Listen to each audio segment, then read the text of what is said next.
buntag, maayong udto, maayong gabi, tibok kalibutan. So ko karon niya karon padulong sa gaas, no? So amazing na kayo ang lugar kay sa una sa pagsuro na ko napita dire is dili gid ni siya sementado, no? Rough road, gabaktas-baktason ko na ni sa una. Apan karon nakabalik ko dire, amazing na kayo tungod kay sementado na.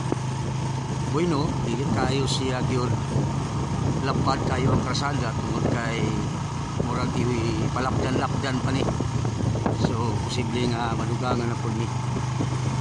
So kung imong tan-awon, doon tayong hangin, presko, layo ragid kayo sa syudad ba, no?